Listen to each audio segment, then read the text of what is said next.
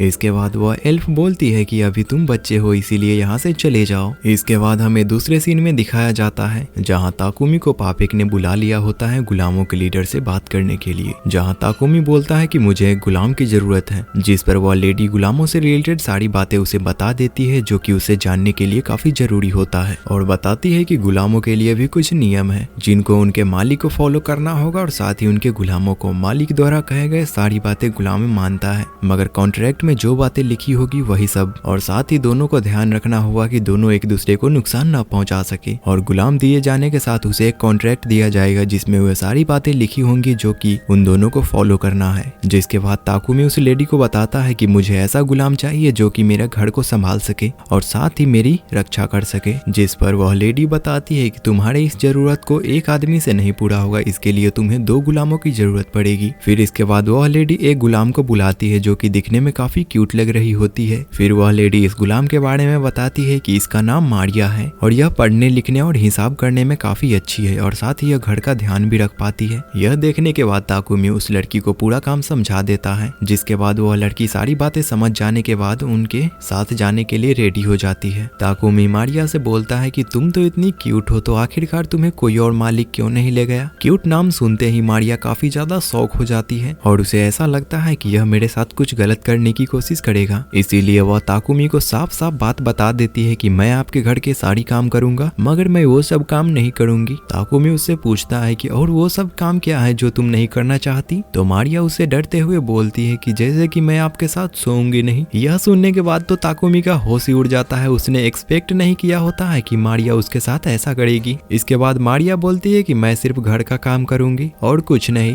Takumi बोलती है कि अरे हाँ बहन वही सब करना, इसके अलावा मैं तुम्हें कुछ नहीं कहूंगा। इसके बाद लेडी बताती है कि चलिए आपको एक गुलाम तो मिल गया मगर आप जो दूसरी गुलाम की बात कर रहे हैं वो अभी हमारे पास मौजूद नहीं है। तभी मारिया बीच में बोलते हुए कहती है कि आपका सोफिया के बारे में क्या ख्याल है, जिसके बाद वह लेडी उसे डांटते हुए बोलती है कि तुम्हें बीच में बोलने की कोई जरूरत नहीं है, और इसके ऊपर गुस्सा हो जाती है और उसे यहाँ से जाने को बोलती है और कहती है कि तुम अपना सामान तैयार करो जिसके बाद तुम्हें यहाँ से जाना होगा। मारिया के जाने के बाद ताकुमी उनसे पूछने लगता है कि आखिरकार यह किस लड़की के बारे में में बात कर रहा था, मुझे उससे मिलना है। तो वह लेडी बताती है कि आप मुझे माफ करिए मगर वह काफी बीमार रहती है, पर जब आप इतना जिद कर रहे हैं तो मैं आपको उससे मिला देती हूँ। इसके बाद जैसे ही दोनों जाकर वहाँ का गेट खोलते हैं तो रूम के अंदर सोफिया कोई और नहीं बल्कि वही खूबसूरत एल्फ होती है जिसने पहले ताकुमी को बच्चा कह के भगा दिया था। यहाँ ताकुमी को ले आने के बाद वह लेडी मलान इसके बारे में बताती है कि लगभग 50 साल पहले इसने एक काफी बड़े युद्ध में हिस्सा लिया था जिसमें यह काफी ज्यादा घायल हो गई होती है, जिस युद्ध के दौरान इसके कान पे एक मार्क बन गया और साथ ही इसके चेस्ट पर, और यह सब होने के कारण इसका पावर सील हो चुका था जिसके कारण यह फाइट नहीं कर सकती थी क्योंकि इसके पास अब कोई भी पावर मौजूद नहीं है। यह सुनने के बाद ताकुमी उनसे कहता है कि मैं इसे अकेले में बात करना चाहता हूँ। इसके बाद लेडी मलान वहाँ से चली जाती है। इसके बाद ताकुमी सोफिया के पास जाते हुए उससे बातें करता है तो सोफिया उसे साफ साफ कह देती है कि मैं आपके किसी काम की नहीं हूँ, इसीलिए आप मेरा पीछा छोड़ दे। जिस पर ताकुमी अपने स्किल्स का इस्तेमाल करते हुए उसका पावर लेवल चेक करने लगता है, पर वह यह देखकर शॉक होता है कि इसका पावर लेवल काफी ज्यादा हाई है, लेकिन इसके पावर में सील लग जाने के कारण इसके हर स्किल्स में 100 पॉइंट कम हो चुके हैं क्योंकि इसके ऊपर एक श्राप लगा है जिसे हटने के बाद यह अपने पावर का इस्तेमाल कर पाएगी। ताकुमी को यह तो अंदाजा होता है कि इसका यह कर्स हटने के बाद यह कितना ज्यादा पावरफुल हो जाएगी और साथ ही उसे अपने ऊपर काफी भरोसा होता है कि वह इसके कर्स को आराम से हटा सकता है। इसके बाद थोड़ी ही देर में लेडी मलान वहाँ आ जाती है और वह ताकुमी से पूछने लगती है कि आपने क्या सोचा है इसके बारे में। तो ताकुमी बिना झिझक दिखाते हुए वह सोफिया को यहाँ से ले जाने के लिए मान जाता है। यहाँ सोफिया जो कि अभी डरी हुई होती है उसे याद दिलाती है कि वह लड़ाई नहीं कर सकती, जिस पर ताकुमी सबको बताता है कि मैं इसकी यह इंजरी आराम से ठीक कर सकता हूँ। यह सुनकर लेडी मुलान काफी ज्यादा खुश होती है और बोलती है क्या तुम सच में इसकी समस्याओं को हल कर पाओगे क्योंकि यह 50 साल पुराना समस्या है। पर ताकुमी काफी ज्यादा कॉन्फिडेंस में होता है और कहता है कि जी हाँ मैं ये जरूर कर दूंगा। यह सुनकर लेडी मलान मान जाती है और सोफिया को उसके साथ ले जाने के लिए अनुमति दे देती है। दूसरी तरफ सोफिया अभी भी उलझन में होती है और ताकुमी से वह दोबारा पूछती है कि आप सच में मुझे अपना गुलाम बनाना चाहते हैं। तो ताकुमी उसे बताता है कि हाँ अगर तुम्हारी इच्छा हो तब, नहीं तो कोई बात नहीं। तो सोफिया उसे जवाब देती है कि स्लेव की इच्छा का कोई भी महत्व नहीं होता, इसीलिए आप मुझसे इच्छा जाहिर न करवाए। इसके बाद लेडी मलान कॉन्ट्रैक्ट प्रोसेस शुरू करती है। वह एक स्पेल कास्ट करती है जिसमें ताकुमी को सोफिया और मारिया तीनों के साथ औपचारिक कॉन्ट्रैक्ट में बंध जाते हैं। कॉन्ट्रैक्ट पूरा होने के बाद सोफिया और मारिया ताकुमी से वादा करती है कि हम दोनों कॉन्ट्रैक्ट के मुताबिक आपकी सारी बातें मानेंगे और इस बात का ध्यान रखेंगे कि आपको किसी भी प्रकार की दिक्कत ना हो। यह सुनने के बाद ताकुमी उन्हें शुक्रिया अदा करता है और अपना सम्मान पेश करता है। तो सोफिया उसे याद दिलाती है कि मैं सिर्फ एक गुलाम हूँ, इसीलिए आप मेरे साथ विनम्र स्वभाव ना दिखाए। लेडी मलान यह सब देखने के बाद थोड़ी मुस्कुराती है और कहती है कि इन दोनों को काफी अच्छा मास्टर मिला है जो कि इनका आदर करते हैं। इसके बाद ताकुमी अपने मैंसन लौट जाता है और जैसे ही वह दरवाजा खोलता है मेपल उस पर कूद जाती है। यह देखकर मारिया और सोफिया चौंक जाती है और वह तुरंत लड़ाई करने के लिए तैयार हो जाती है। तब ताकुमी उन दोनों को रोकता है और समझाता है कि मेपल उनकी पेट है और वह अपने पेट का इन दोनों से परिचय कराते हुए बताता है कि सुनो पेपल, मारिया और सोफिया अब से हमारे साथ रहेंगी। और फिर वह दोनों को कमरा दिखा देता है। दोनों को यह पता चलता है कि दोनों के लिए अलग अलग कमरा मिलेगा। तो वह दोनों हैरान होती है और उनसे बोलती है कि हम तो सिर्फ एक गुलाम है, तो आप हमारे लिए इतना सब क्यों कर रहे हो? अगर आप हमें एक कोने में रहने के लिए भी बोलोगे तो वहाँ पे हम रह सकते हैं। तो ताकुमी उसे जोर देकर कहता है कि तुम्हें यहीं पे रहना होगा। तुम भले ही एक गुलाम होगी पर तुम भी एक इंसान हो। वैसे भी मेरे पास कई सारे कमरे हैं और मैं उनको खाली क्यों रखूं?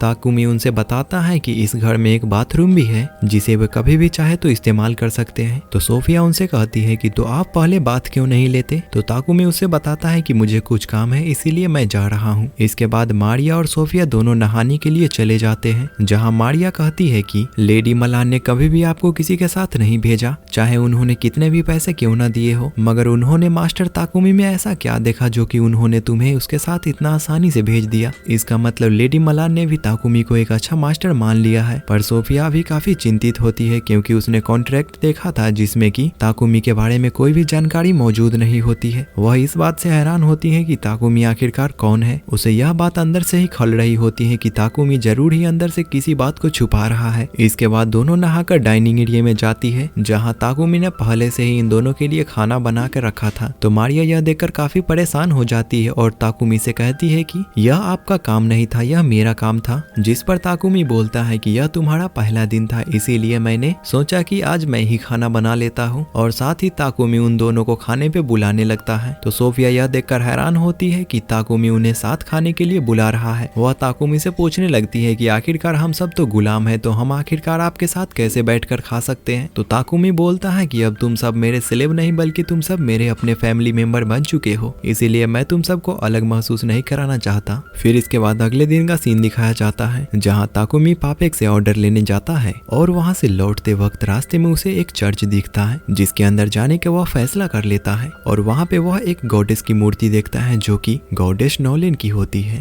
ताकुमी उन्हें धन्यवाद कहने लगता है जो कि उन्होंने इसको ऐसी जिंदगी दी और वह सोचने लगता है काश मैं एक बार आपसे और बात कर पाता। ये कहने की देरी ही होती है तभी लेडी नोलन उसे वहाँ से अपने पास बुला लेती है, जहाँ जाने के बाद वह घबरा जाता है और पूछता है कि यह संभव कैसे हो सकता है। तो गॉडेस नोलन उसे बताती है कि तुमने ही तो कहा था कि तुम मुझे याद कर रहे हो। जिसके बाद गॉडेस नोलन एक सच्चाई बताती है कि सिडोनिया की चर्च आक्रामक रणनीतियों का यूज करके अपने धर्म का विस्तार कर रही है। ताकुमी को यह जानने के बाद एहसास होता है कि लेडी नोलेन के हस्तक्षेप न करने की वजह से सिडोनिया ने उसे इस दुनिया में बुलाने का स्पेल एक्टिवेट कर दिया और साथ ही उसे यह भी बताती है कि तुम्हें ब्लेसिंग दिए हुए कई महीने बीत गए हैं, इसीलिए अब मेरी ब्लेसिंग का असर थोड़ा थोड़ा खत्म होने लगेगा। शुरू से ही मैं तुम्हारे ऊपर नजर रख रही थी, तुम्हें हर बुराई से बचा रही थी, जिसके कारण तुम जब भी जहाँ जाते थे तो तुम्हें अच्छे लोग ही मिलते थे। पर अब से ऐसा नहीं होगा। जैसे जैसे तुम इस दुनिया के बारे में जानते जाओगे मेरे आशीर्वाद का असर खत्म होता जाएगा, जिसके बाद तुम्हें कई सारी चुनौतियों का सामना करना पड़ेगा। ताकुमी सोचता है कि ओ इसीलिए मुझे हर बार अच्छे लोग ही मिलते थे, कभी मुझे बुराई लोग नहीं मिले। इसके बाद गॉडेस नोलन उसे बताती है कि अब तुम्हें काफी पावरफुल बनना होगा। ताकुमी उसके बात में हामी भरता है और विचार करता है कि मैं जल्द ही काफी मेहनत कर एक पावरफुल इंसान बनूंगा और वह इस बात को स्वीकार भी करता है कि गॉडेस द्वारा दिए गए आशीर्वाद के कारण ही उसे अच्छे लोग मिलते गए। लेकिन अब उसके सामने काफी सारे खतरे आने वाले थे जिनका सामना उसे अकेले ही करना होगा और वह गॉडेस नोलन का धन्यवाद देते हुए चर्च से बाहर निकल जाता है। इसके बाद हमें एक साल बाद का सीन दिखाया जाता है जहाँ सिडोनिया के राजा अपने मंत्रियों को बुलाए होते हैं जो कि बुलाए गए हीरो के बारे में पूछताछ कर रहे होते हैं। तो मंत्री बताते हैं कि हमारे द्वारा बुलाए गए वो तीनों नाइट्स अभी ट्रेनिंग कर रहे हैं और वह यह भी बोलते हैं कि यह हीरोज इस दुनिया के लिए काफी महत्वपूर्ण साबित होंगे, हालांकि उन्हें इस दुनिया में बुलाना आसान नहीं था। मंत्री यह बात भी बताते हैं कि शुरू में हीरो हमारी मदद के लिए तैयार नहीं थे, लेकिन एलिजाबेथ के समझाने के बाद वो मान गए। फिर सीन अकीरा और यामोटो पर शिफ्ट होता है जो कि नाइट्स के साथ एस्पायरिंग कर रहे होते हैं, पर वहाँ पे नाइट्स उनके कमजोर परफॉर्मेंस के कारण उनका मजाक उड़ाते हैं और बताते हैं कि उन्हें अभी बहुत कुछ सीखना है। यह जानने के बाद यामोटो अपनी पिछली जिंदगी को याद करता है जिस जिंदगी में वह एक टूर्नामेंट में एक नॉर्मल लड़के से हार गया था। उसे यह बात याद आने के बाद वह काफी ज्यादा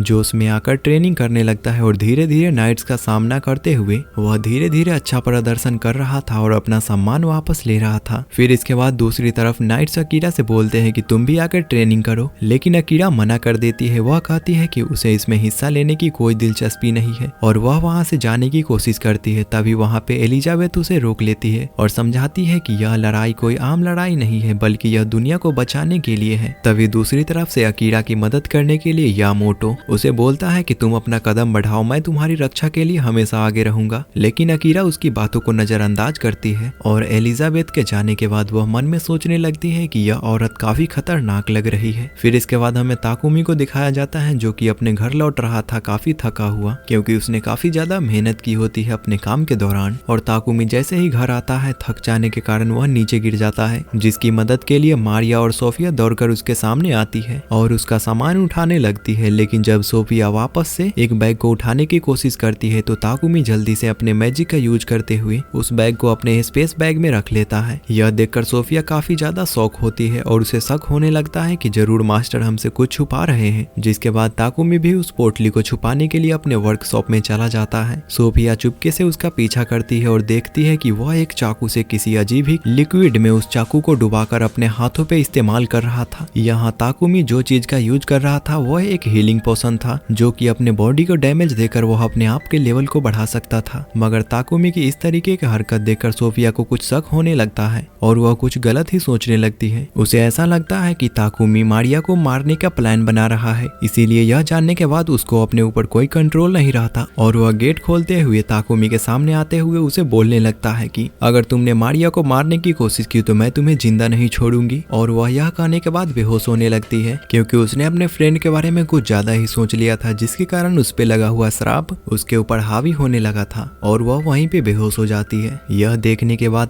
ताकुमी भी समझ चुका था कि सोफिया ने कुछ ज्यादा ही सोच लिया, जिसके कारण वह बेहोश हो गई। मगर उसे अभी भी यह बात समझ में नहीं आ रहा था कि आखिरकार सोफिया किस चीज के बारे में इतना ज्यादा सोच रही थी। मगर वह बिना देरी किए हुए सोफिया के ऊपर अपने मैजिक का यूज करने लगता है ताकि उसके कर्ज को खत्म कर सके। उसका कर्ज कुछ ज्यादा ही पावरफुल होता है, जिसके कारण यह प्रोसेस काफी ज्यादा स्लो हो जाता है। लंबे समय के बाद काफी ज्यादा पावर यूज करने के बाद आखिरकार उसने सोफिया को ठीक कर दिया था। यह प्रक्रिया करने के कारण ताकुमी का लाइट मैजिक का लेवल बढ़ जाता है। इसके बाद ताकुमी सोफिया को उसके कमरे में ले जाता है। इसके बाद वह मारिया से पूछता है क्या सोफिया पहले से भी ऐसे बेहोश होती थी। तो मारिया बताती है कि ऐसा तभी होता है जब ये काफी ज्यादा थक गई हो या फिर कुछ ज्यादा ही टेंशन लेती हो। और वह अपने दोस्त की इस तरह से हालत देखकर वह भी काफी ज्यादा चिंतित होती है। यहाँ पे हालांकि ताकुमी ने इसके कर्ज को खत्म कर दिया होता है, मगर यह अभी भी अंदर से काफी कमजोर होती है। इसीलिए उसके ऊपर वह हील मैजिक का यूज करने लगता है, जिससे सोफिया का पूरी तरीके से बॉडी हील हो जाता है और उसके शरीर पे जितने भी कटे फटे के निशान होते हैं वह भी खत्म हो जाते हैं और वह पहले से काफी सुंदर हो गई होती है। इसके बाद ताकुमी मारिया को कहता है कि तुम इसका ध्यान रखना और वहाँ से चला जाता है। फिर कुछ समय के बाद सोफिया का नींद टूटता है और वह अपने आप को कमरे में पाकर काफी हैरान होती है और मारिया से पूछती है कि क्या वह ठीक तो है ना। तो मारिया भी हाँ में जवाब देती है और बोलती है कि सोफिया तुम ठीक तो हो ना। तो सोफिया बोलती है कि हाँ मैं ठीक हूँ, मगर मैं पहले से काफी अच्छा महसूस कर रही हूँ। ऐसा लगता है कि मेरा कर्ज भी खत्म हो गया है और मेरा पावर लेवल बढ़ गया है। और वह मारिया से पूछने लगता है कि मुझे किसने बचाया। तो मारिया उसे बताती है कि आपको हमारे मास्टर ताकुमी ने पूरी तरीके से ठीक कर दिया है। यह सोचने के बाद उसको अपने ऊपर शर्म आने लगती है और वह पिछली गलतफहमी को याद करती है जब उसने ताकुमी के ऊपर गलत ही इल्जाम लगाया था। पर यहाँ पे मारिया काफी मुस्कुराते हुए ताकुमी को थैंक यू बोलती है और बोलती है कि ताकुमी सर काफी अच्छे इंसान है जिन्होंने अपने पावर का इस्तेमाल करते हुए मेरे दोस्त को ठीक कर दिया। इसके बाद मारिया सोफिया को एक ऐनक देती है, जिसमें अपने आप को देखने के बाद सोफिया काफी हैरान होती है क्योंकि उसका जो कटा फटा का निशान था वो खत्म हो चुका था। यह सब जानने के बाद वह कुछ देर के बाद ताकुमी से मिलती है और बोलती है कि आपने मुझे ठीक क्यों किया और आप उस कमरे में क्या कर रहे थे।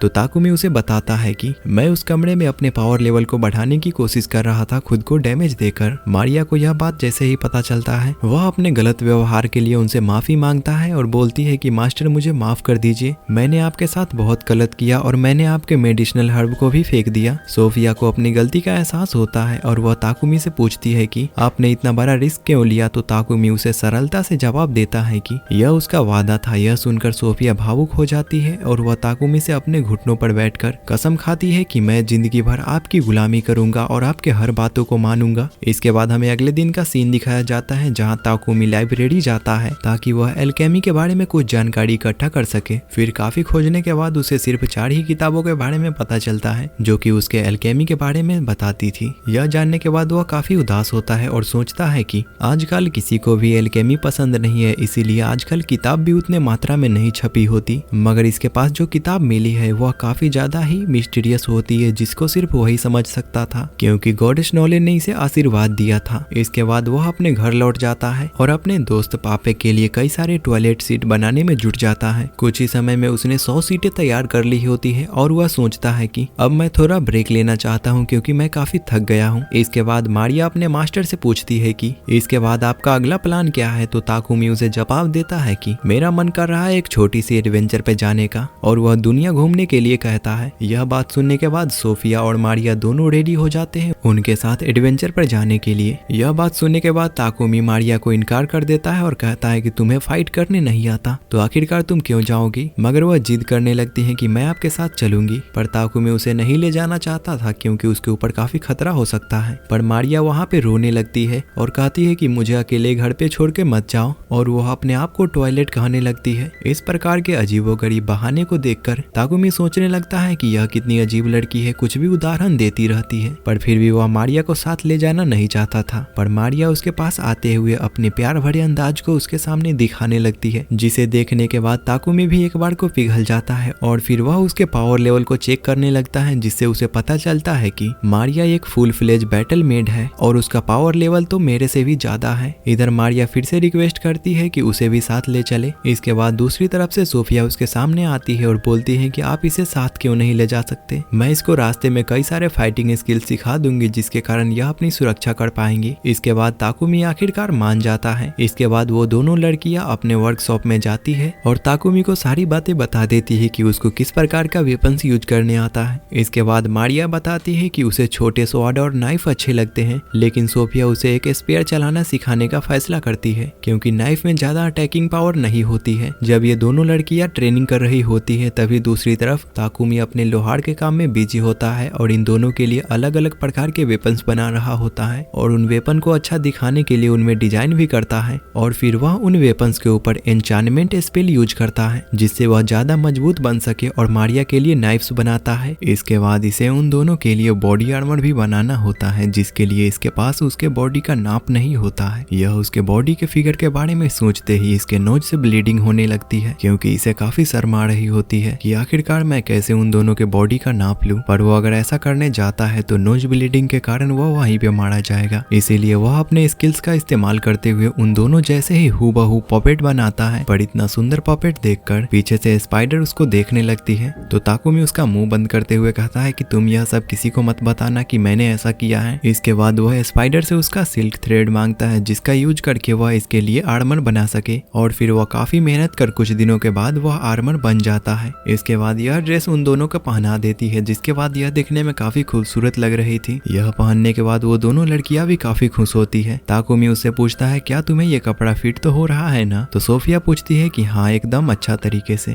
मगर आप मुझे एक बात बताइए, आपको हमारे नाप के बारे में कैसे पता चला? तो ताकुमी बहाना बनाते हुए कहता है कि ये मेरी इमेजिनेशन के कारण हुआ और वहाँ पे मेपल सबको बताने ही वाली होती है। तभी ताकुमी उसका मुंह बंद कर देता है क्योंकि अगर यह उसे सच्चाई बता देती तो यहाँ पूरा मामला बिगड़ जाता। फिर इसके बाद दूसरी तरफ मारिया अपने वेपन्स को चेक करती है जो कि आसानी से उसका यूज कर पा रही थी जिसके कारण वह काफी खुश होती है। इसके बाद वह तीनों एडवेंचर गिल्ड पहुंचते हैं ताकि मारिया और सोफिया का रजिस्ट्रेशन हो सके। इसके बाद ताकुमी तीनों को अपने ही ग्रुप में रजिस्टर करवा देता है। काउंटर वाला बंदा ताकुमी से बोलता है कि आपको 1 महीने हो चुके हैं इस गिल्ड में ज्वाइन हुए, आपको जल्दी से एक मिशन कंप्लीट करना होगा ताकि आप इस गिल्ड में बने रहे। इसके बाद ताकुमी जल्दी से जाकर नोटिस बोर्ड पर एक मिशन चुनने के लिए जाता है। तभी दूसरी तरफ से कुछ मोटे लड़के आकर मारिया और सोफिया को बोलने लगता है कि तुम क्या इस कमजोर लड़के के साथ जा रही हो, तुम हमारे ग्रुप में ज्वाइन हो जाओ क्योंकि हम बी रैंक वाले हैं जो कि तुम्हारा अच्छा से ध्यान रखेंगे। तभी वह मोटू लड़का सोफिया को छेड़ने के लिए आगे आता है, जिसे ऐसा करता देख ताकुमी उसके सामने आ जाता है। मगर ताकुमी उस लड़के को देखकर अंदर से काफी डर गया होता है, मगर वह सोच लेता है कि किसी भी हालत में वह अपने इन दोनों दोस्तों को बचा के ही रहेगा। तभी वो मोटा लड़का बोलता है, ओए बच्चे सामने से हट जा नहीं तो तेरा कीमा बना दूंगा। पर ताकुमी बोलता है कि पहले तू हट मोटे, जिस पर वह मोटा गुस्सा होकर ताकुमी के ऊपर अटैक करता है। मगर ताकुमी अपने पूरे बॉडी को डायमंड में कन्वर्ट कर लेता है जिसके कारण उसका हाथ टूट गया होता है जिससे वह काफी दर्द में होता है। यह सब देखने के बाद उसके दोनों बंदे गुस्सा होते तभी वहाँ पे गिल्ड मास्टर आ जाते हैं और बोलते हैं कि यहाँ पे यह सब क्या हो रहा है। और वे ताकुमी से पूछते हैं कि ओए लड़के सुनो, तुमने आखिरकार यहाँ पे क्या कर दिया? तभी वहाँ पे काउंटर वाला बंदा आते हुए सभी को समझाता है कि दरअसल यहाँ पे इन तीनों लड़कों की गलती है जो कि हमारे ताकुमी को परेशान कर रहे होते हैं। इसके बाद गिल्ड मास्टर उन तीनों को यहाँ से भगा देते हैं। फिर उसके बाद वह हमारे ताकुमी को अपने रूम में बुलाते हैं और ताकुमी से पूछने लगते हैं, तो ताकुमी बताओ तुमने ऐसा क्या किया जिससे उस बंदे का हाथ टूट गया? ताकुमी उन सबको बताने लगता है कि दरअसल मैं एक एल्केमिस्ट हूँ। जब उस मोटे ने मुझ पे अटैक करने की कोशिश की तो मैंने अपने पूरे बॉडी पे चारकोल लगा लिया और साथ ही अपने पावर का यूज करते हुए उसको डायमंड में कन्वर्ट कर दिया जिससे वह इतना ज्यादा हार्ड हो गया था कि उसका हाथ टूट गया। यह बात वो काउंटर वाला बंदा समझ जाता है और गिल्ड मास्टर को बताता है कि ताकुमी सही बोल रहा है। जब वह पहली बार हमारे गिल्ड में आया था तो वह एल्केमी गिल्ड ज्वाइन करना चाहता था। गिल्ड मास्टर यह समझ चुके थे कि यह दोनों लड़कियां इसकी टीममेट है। तभी दूसरी तरफ से काउंटर वाला बंदा मन में सोचने लगता है कि इसके साथ ये दोनों काफी खूबसूरत लड़कियां कैसे है। फिर वह मास्टर से बोलते हैं कि मास्टर आपको नहीं लगता कि इसको डी रैंक में पहुंचा देना चाहिए क्योंकि यह काफी टैलेंटेड है। गिल्ड मास्टर भी इसके बातों में हामी भरते हैं और बोलते हैं कि हाँ जरूर, अगर ये गिल्ड में ज्वाइन हो जाते हैं डी रैंक के साथ तो कोई भी इनके ऊपर नजर डालने की कोशिश नहीं करेगा। इसके बाद काउंटर वाला बंदा बोलता है कि तुम्हें अगर प्रमोशन चाहिए तो तुम्हें काम करना होगा। मास्टर भी इसे परमिशन दे देते हैं। इसके बाद काउंटर वाला बंदा उसे समझाता है कि आपका अगला मिशन गोबलिन्स को मारना है और उसे गिल्ड में आके सबमिट करना है ताकि आप डी रैंक में प्रमोट हो सके। इसके बाद ताकुमी जंगल में जाता है और मेपल की मदद से वो काफी सारे गॉब्लिन्स को खोजकर उन्हें जल्दी से खत्म करने लगते हैं और लास्ट में सिर्फ 2 गॉब्लिन्स बचते हैं जो कि सोफिया और ताकुमी की तरफ बढ़ रहे होते हैं। तभी पीछे से मेपल उन दोनों को अपने वेब्स की मदद से मार देती है। इस प्रकार ये चारों आसानी से इस मिशन को कंप्लीट कर देते हैं। इसके बाद ताकुमी बोलने लगता है कि सोफिया, तुम्हें नहीं लगता कि हमने कुछ ज्यादा ही गॉब्लिन्स को मार दिया है? क्योंकि हमने जितने गॉब्लिन्स को मारा है इतने में तो हम 3 मिशन कंप्लीट कर देते। फिर इसके बाद सोफिया बताती है कि नहीं, हमें और गॉब्लिन्स मारना होगा और हो सकता है कि इस जंगल के आसपास गॉब्लिन जनरल भी हो। इसके बाद वह कुछ ही देर में गॉब्लिन्स के जनरल को खोज लेते हैं और उन्हें मारने के लिए रेडी होते हैं। सोफिया जल्दी से जाकर उन छोटे मोटे गॉब्लिन से फाइट करने लगती है काफी मोटिवेशन में, और दूसरी तरफ ताकुमी उस बड़े गॉब्लिन जनरल से फाइट कर रहा होता है, जिस दौरान उसकी पावर काफी ज्यादा बढ़ने लगती है और वह इसी पावर का इस्तेमाल करते हुए उस गॉब्लिन जनरल के ऊपर अपने फायर मैजिक का यूज करके उसे राख में बदल देता है। इसके बाद हमें गिल्ड का सीन दिखाया जाता है जहाँ ताकुमी ने सारे ट्रेजर सबमिट कर दिए होते हैं जो कि उसने गॉब्लिन्स को मारकर निकाले होते हैं, जिन्हें देखने के बाद वहाँ के काउंटर वाला बंदा काफी ज्यादा शॉक होता है और वह गिल्ड मास्टर को बुलाता है। जिसके बाद हम रूम में देखते हैं जहाँ गिल्ड मास्टर उन सभी को शाबाशी दे रहे होते हैं और उनकी तारीफें कर रहे होते हैं कि तुम लोगों ने इतना बड़ा मिशन कंप्लीट किया है जो कि तुमसे बड़े रैंक वाले भी नहीं कर पाते हैं। ताकुमी को यह सब विश्वास नहीं होता है कि उसने इतना बड़ा मिशन कंप्लीट किया है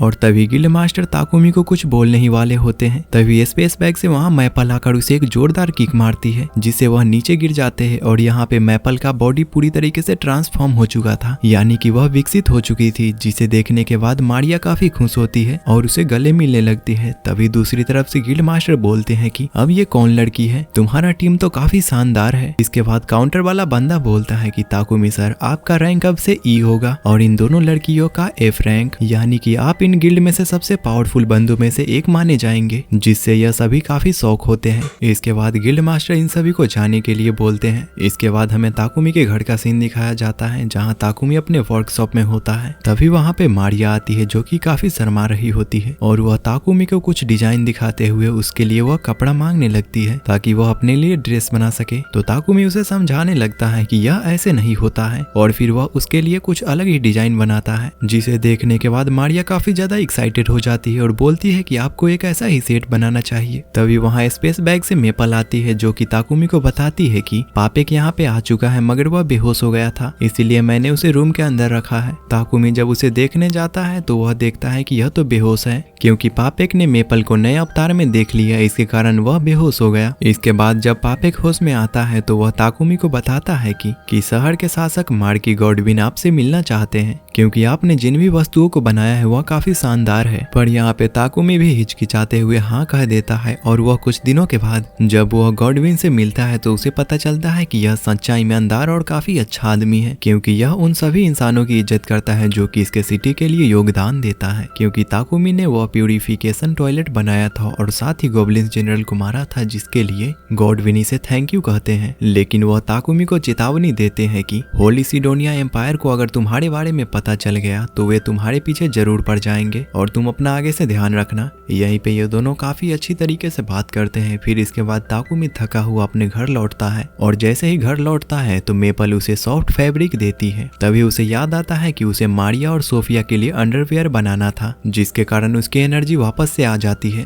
और वह बिना रुके 3 दिन और 3 रात तक मेहनत करके आखिरकार उन दोनों के लिए एक सेट अंडरवियर का बना दिया होता है। लेकिन इतना ज्यादा मेहनत करने के बाद उसका पूरा पावर खत्म हो चुका था और वह काफी ज्यादा थक चुका था। यह सब देखने के बाद सोफिया बोलती है कि मास्टर, क्या आप हमारे लिए इतना मेहनत कर रहे थे? तभी ताकुमी शर्माते हुए उनसे बोलता है कि तुम इसे ट्राई करके देखो ना, जिससे वह दोनों लड़कियां काफी ज्यादा ही शर्माने लगती है, जिसे ताकुमी हड़बड़ाते हुए बोलता है कि अरे नहीं नहीं, तुम लोग कुछ ज्यादा ही गलत समझ रहे हो, मेरा कहने का वो मतलब नहीं था। तभी सोफिया बोलती है, क्या हम इसे पहनेंगे तो आपको खुशी होगी? इसके बाद ताकुमी भी कुछ सोच में पड़ जाता है और वह इन दोनों को उस ड्रेस में इमेजिन करने लगता है, जिसके कारण वह शर्म के मारे जाकर गेट बंद करके अंदर छुप जाता है। इसके बाद बाहर खड़ी हुई मारिया बोलने लगती है कि मास्टर कुछ ज्यादा ही डरपोक है, जो कि हमें देखे बिना ही अंदर छुप गए। तो सोफिया उसे समझाती है कि मास्टर डरपोक नहीं है और वह शर्माते हुए बोलती है कि मास्टर कुछ ज्यादा ही शर्मीले हैं। फिर कुछ दिनों के बाद गर्मी आ जाती है, जहाँ ताकुमी खाने को लंबे समय तक अच्छा रखने के लिए फ्रिज बनाने लगता है और वह कई दिनों तक मेहनत करके 3 कलर के 3 फ्रिज बनाते हैं। तभी मेपल उस फ्रिज को चेक करने लगती है जिसके अंदर से काफी ठंडी हवा आ रही थी, जिसे देखने के बाद मारिया और सोफिया भी उस फ्रिज को खोलकर ठंडी हवा का मौज लेने लगती है। इन तीनों को ऐसा लगता है कि यह ठंडा हवा देने वाला मशीन है। दूसरी तरफ से ताकुमी मन में ही सोचने लगता है कि ये तीनों कितना ज्यादा बेवकूफ है और वह याद करता है कि उसने इसको कैसे बनाया था। उसने इसमें आयरन और दूसरे एलिमेंट को कंबाइन करके स्टेनलेस स्टील को बनाया था और फिर उसने अपने मैजिक का यूज करके इसमें प्यूरिफिकेशन मैजिक को भी ऐड कर दिया था। और वह इन तीनों को बताने लगता है कि यह खाने को लंबे समय तक फ्रेश रखता है। तो मारिया बहुत ज्यादा खुश होती है और उसे थैंक यू बोलती है। इसके बाद ताकुमी मारिया से पूछने लगता है कि तुमको कौन सा फ्रिज पसंद है। तो मारिया सोफिया से पूछती है कि तुम्हें कौन सा फ्रिज पसंद है। तो मारिया बताती है कि मुझे ये वाला फ्रिज पसंद है। इसके बाद ताकुमी सोच लेता है कि इन लड़कियों को जो फ्रिज पसंद है उसे रख लूंगा और बाकी 2 फ्रिज को मैं बेच दूंगा उस पापेक से। इसके बाद ताकुमी उन दोनों को बताता है कि मैं जा रहा हूँ अपने वर्कशॉप में काम करने, क्योंकि हमारे पास जितने पावरफुल हथियार है वो उतना इनफ नहीं है हमारे आगे के काम के लिए, इसीलिए वह उसे अपग्रेड करने के बारे में सोचता है। सोफिया पूछती है कि हमारे पास इनफ वेपन तो है ना। तो ताकुमी उसे बताता है कि हमें यहाँ ध्यान रखना चाहिए कि हमें आगे भी कई सारे एडवेंचर पे जाना है, इसीलिए वहाँ पे खतरे और अधिक होंगे, इसीलिए हमें और अच्छे वेपन्स की जरूरत होगी। फिर इसके बाद ताकुमी गिल्ड जाता है, जहाँ वह काउंटर वाले बंदे से पूछता है कि मुझे मेथ्रिल और एडमेंटाइट चाहिए। तो काउंटर वाला बंदा उसे बताता है कि यह दोनों धातु काफी हाई क्वालिटी के होते हैं, इसीलिए इसे खोजना भी काफी ज्यादा रेयर होता है, मगर तुम्हें इसको खोजने के लिए उत्तर और पश्चिम के एक खदान में जाना होगा, जहाँ पे सिर्फ लोहार गिल्ड में जो ज्वाइन होते हैं वही वहाँ पे जा सकते हैं, मगर तुम एक एल्केमिस्ट हो। मगर तुम चिंता मत करो, इसका भी मेरे पास एक उपाय है। तुम्हें मैं एक मिशन दूंगा जिसके अंतर्गत तुम्हें कई सारे मॉन्स्टर को मारना होगा जो कि उस खदान के अंदर होंगे। उसी वक्त जाकर तुम अपने मटेरियल को चुन सकते हो। इसके लिए तुम्हें उन लोहार से मिलना होगा, मैं तुम्हें उसकी सूची दे दूंगा। तभी पीछे से गिल्ड मास्टर आते हुए ताकुमी को एक खुशखबरी देते हैं, मगर ताकुमी इतने अचानक से गिल्ड मास्टर को देखकर डर गया होता है। तभी मास्टर उसे बताते हैं कि तुम्हारे लिए एक अच्छा मिशन है, क्योंकि हमारे काफी सारे वॉरियर्स किसी दूसरे ही मिशन पे चल गए हैं और हमारे शहर में ट्रेंट वुड की काफी ज्यादा कमी हो रही है, जिस मिशन को ताकुमी एक्सेप्ट कर लेता है। फिर इसके बाद मास्टर बोलते हैं कि यहाँ का एक बड़ा लोहार है जो कि अपने साथ एक बॉडीगार्ड को चाहता है, क्या तुम ये काम करना चाहोगे? अगर तुम ऐसा करते हो तो तुम उसके साथ जा सकते हो। अगर तुम ऐसा करने में कामयाब होते हो तो मैं तुम्हें डी रैंक में प्रमोट कर दूंगा। तो ताकुमी बोलता है कि मैंने कभी बॉडीगार्ड का काम नहीं किया है, ये काम उन लायन फैंग्स को क्यों नहीं दे देते? तो गिल्ड मास्टर बोलते हैं कि वह किसी दूसरे टास्क पर गए हुए हैं। इसके बाद ताकुमी पूछता है कि हमें वहाँ जाने में कितना दिन लगेगा। तो काउंटर वाला बंदा बोलता है कि हमें कुछ समय लग जाएंगे, साधारण घोड़े से हम 8 दिन में पहुंचेंगे और मॉन्स्टर वाले घोड़े से हम 4 दिन में ही पहुंच जाएंगे। तो ताकुमी बोलता है कि मैं मॉन्स्टर वाले घोड़े से ही जाऊंगा। तो काउंटर वाला बंदा बोलता है कि वो अभी नहीं है। तभी वहाँ पे गेट खोलते हुए रोयाल आ जाता है, जिसे देखने के बाद ताकुमी उससे पूछता है कि तुम यहाँ पे? तो रोयाल बोलता है कि हाँ, मैं यहाँ पे, मिशन कंप्लीट नहीं हुआ है अभी, दरअसल कुछ काम आ गया था इसीलिए मैं यहाँ पे आ गया, अब मैं कल फिर से मिशन पे जाऊंगा।